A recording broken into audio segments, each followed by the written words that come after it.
नमस्कार, आप देखना शुरू कर चुके हैं कैपिटल टीवी और मैं आपके साथ सरोज सिंह। मोहन यादव, जैसे ही कल ये नाम सामने आया, हलचल तेज हो गई। मध्य प्रदेश में तो हलचल हुई ही हुई, लेकिन बिहार में कम हलचल नहीं हुई।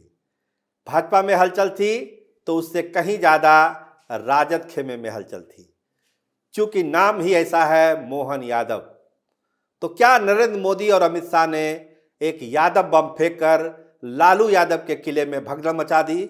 उनके यादवी किले में भगदड़ मचने वाली है और इसका डैमेज कंट्रोल कैसे करेंगे तेजस्वी यादव, इसको लेकर मंथन चलना शुरू हो गया है। और राजद खेमे से जो खबर है वो ये है कि वहां चिंता की लकीरें हैं कि अगर यादवी किले में सेंधमारी हो गई तो फिर जो हम 30 का दावा करते हैं, यानी 14% यादवों का वोट और 16% मुसलमानों का वोट, वो 30% वोट जहां से उनकी पाली शुरू होती है आरजेडी की, उसमें अब क्या होगा?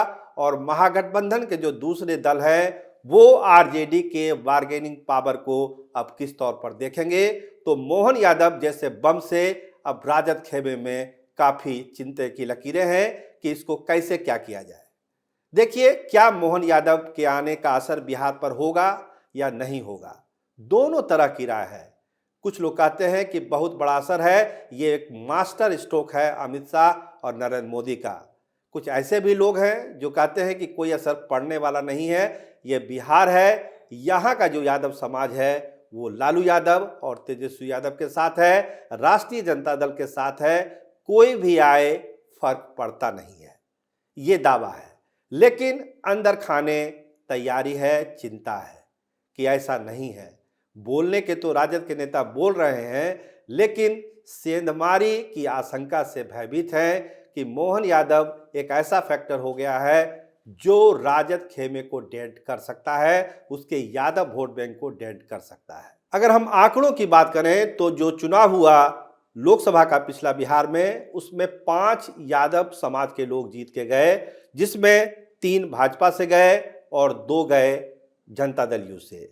तो जो भाजपा से गए वो रामकृपाल यादव, नित्यानंद राय और अशोक यादव, और जो जनता दल यूनाइटेड से गए वो गिरधारी यादव और दिनेश यादव।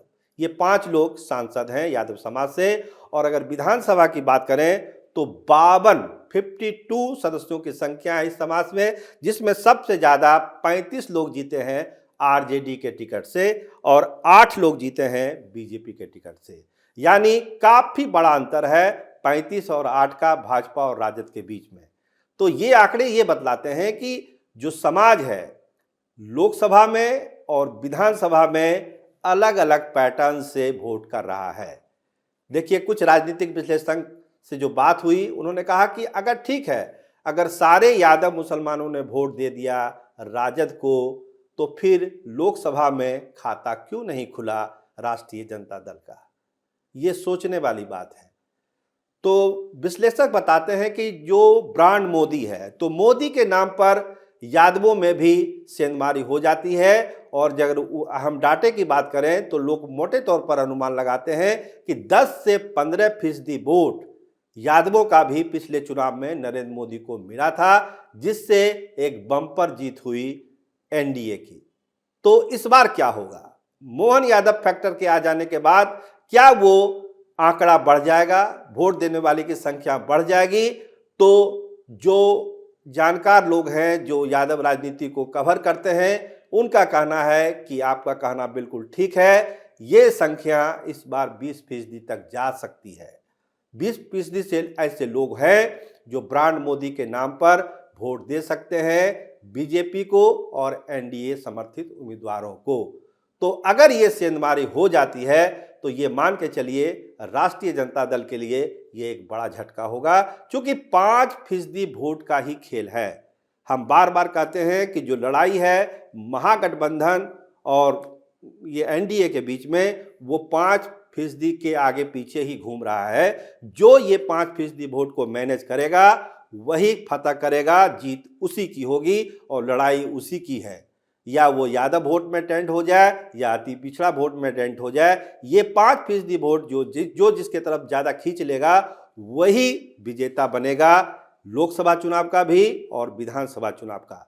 तो लोकसभा चुनाव का तो ट्रेंड ही अलग है। यहाँ तो वोट यादव भी देते हैं नरेंद्र मोदी को, जो आंकड़े बताते हैं। जैसा हमने आपको बताया कि जो 8 जीते हैं सांसद, वो उसमें सब एनडीए के ही जीते थे, और उसमें जो जीते जिसका नाम हम आपको बता चुके हैं।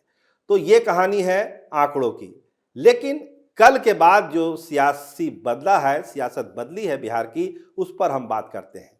देखिए, यादव की जो आंकड़ा है, यादव वोट बैंक का, यादव की राजनीति होती है, उसमें पत्रकार वीरेंद्र यादव काफ़ी पैनी नज़र रखते हैं। उनसे मेरी बात हुई। उन्होंने कहा कि देखिए, असर जिस तरह से लोग बता रहे हैं बढ़ा चढ़ा के, वैसा कोई असर पड़ेगा नहीं। हाँ, जहाँ पे भाजपा का या एनडीए का यादव कैंडिडेट होगा, वहाँ पर यादवों का रुझान निश्चित तौर पर एनडीए समर्थित या भाजपा उम्मीदवार के पक्ष में होगा। दूसरे सीटों पर इसका बहुत ज़्यादा असर पड़ेगा, वो वीरेंद्र यादव मानते नहीं हैं। एमएलसी हैं भारतीय जनता पार्टी के नवल यादव, उनसे बात हुई।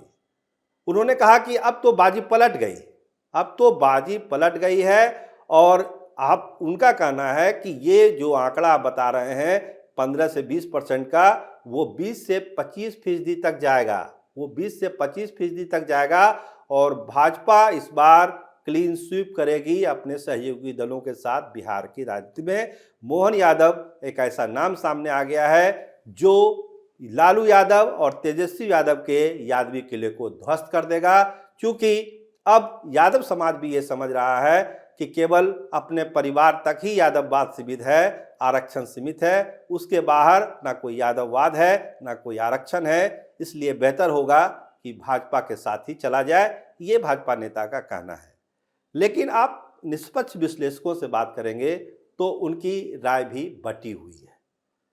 वो कुछ लोग कहते हैं कि ठीक है, ब्रांड मोदी के नाम पर वोट मिलता है, इसमें कहीं दो मत नहीं है, पिछले चुनाव में भी मिला था, और इसीलिए भाजपा को इतनी बड़ी सफलता बिहार में मिली थी। लेकिन मोहन यादव फैक्टर बिहार में प्रभावी हो जाएगा, और लालू यादव और तेजस्वी यादव के हाथ से ये वोट बैंक छिटक जाएगा, ये कहना अभी जल्दबाजी होगी। क्योंकि यादव समाज को अभी क्या चाहिए, वो कुछ लोग बोलते हैं, यादव समाज के लोग, कि भाई तेजस्वी यादव या लालू यादव के साथ रहने में हमको दिक्कत क्या है, हमको परेशानी क्या है, हम तो अपने आप को एक संरक्षित महसूस करते ही करते हैं, तो फिर मोहन यादव आ जाए या कोई यादव आ जाए, इससे हमको क्या लेना देना है, हम तो लालू यादव को जानते हैं और तेजस्वी यादव को जानते हैं। लेकिन कुछ पर्यवेक्षक ये मानते हैं कि मोहन यादव के सामने आ जाने से अब ये जो खेल है, जो राजनीतिक बिसात अमित शाह ने बिछाई, नरेंद्र मोदी ने बिछाई, वो बिसात ओपन फॉर ऑल के लिए है। अब जो यादव के जो विधायक हैं, यादव समाज से जो जीत के आते हैं, उनको भी लगता है कि उनकी भी बारी बिहार में लग सकती है। जब मोहन यादव की बारी लग सकती है, तो फिर यहाँ क्यों नहीं लग सकती है? यहाँ भी बहुत सारे लोग हैं, पवन यादव हैं, नवल यादव हैं, बहुत तरह के यहाँ जीत के आते हैं लोग, वो भी मुख्यमंत्री बन सकते हैं। तो यादवों के लिए अब एक रास्ता खुला है बिहार में, जो अभी तक ये माना जाता था कि भाजपा में यादवों के लिए कोई गुंजाइश नहीं है, यादव कभी मुख्यमंत्री नहीं हो सकता भाजपा से। तो वो एक मिथक तोड़ा है, वो मिथक टूटा है। देखिए, कुछ लोग टोटके की बात करते हैं, कहते हैं कि कोई पहली बार नहीं हुआ है, पहले भी यादव समाज से मुख्यमंत्री भाजपा ने बनाया है, और उसका नाम है बाबूलाल गौर। 2004 में बाबूलाल गौर मुख्यमंत्री बने थे, और 2005 में बिहार विधानसभा में क्या हुआ आप जानते हैं, लालू राबड़ी की सत्ता पलट गई 2005 में। 2004 में बाबूलाल गौर मध्य प्रदेश में मुख्यमंत्री बने थे। तो ये एक टोटके वाली बात के रूप में लोग बोलते हैं, लेकिन मोहन यादव को लोग अब सीरियसली ले रहे हैं कि अगर मोहन यादव जैसे हथियार का प्रयोग बिहार में होता है, तो निश्चित तौर पर लालू राबड़ी का जो ये यादवी किला है, तेजस्वी यादव का जो यादवी किला है, उसमें भगदड़ मच सकती है, और ये एक बड़ा नुकसान हो जाएगा महागठबंधन के लिए। लालू और तेजस्वी का जो बार्गेनिंग पावर है वो कम होगा, राष्ट्रीय राजनीति में उनकी पूछ कम हो जाएगी। इसलिए हर हाल में डैमेज कंट्रोल करना चाहते हैं तेजस्वी यादव, और ये बतलाने की कोशिश करते हैं कि यादवी किला पूरी तरह से सुरक्षित है, कोई भी मोहन यादव जैसा बम इस किले को ध्वस्त नहीं कर सकता है। तो तैयारी दोनों तरफ से है, देखिए क्या असर होता है, इंतजार करिए। लेकिन बिहार में यादवी घमासान छिड़ चुका है, इतना तो तय है। आप देखते रहिए कैपिटल टीवी। हमारे प्रोग्राम को लाइक करिए, सब्सक्राइब करिए, प्रसन्न रहिए, अपना और अपनों का पूरा ख्याल रखिए। धन्यवाद, नमस्कार।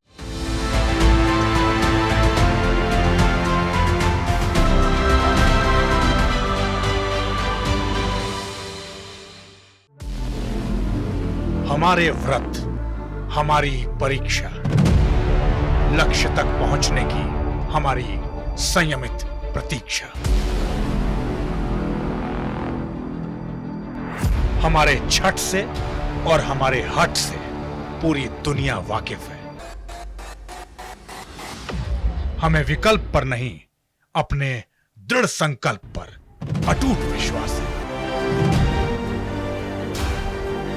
क्योंकि हार हम मानेंगे नहीं और विपरीत परिस्थितियों पर प्रहार हम छोड़ेंगे नहीं, जब तक हमारी जीत सुनिश्चित नहीं हो जाती।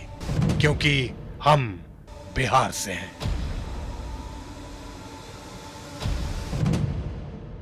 कैपिटल टीवी पर मैं अमित प्रकाश लेकर आ रहा हूं बिहार पर एक ब्रांड न्यू स्पेशल शो। हम बिहार से हैं।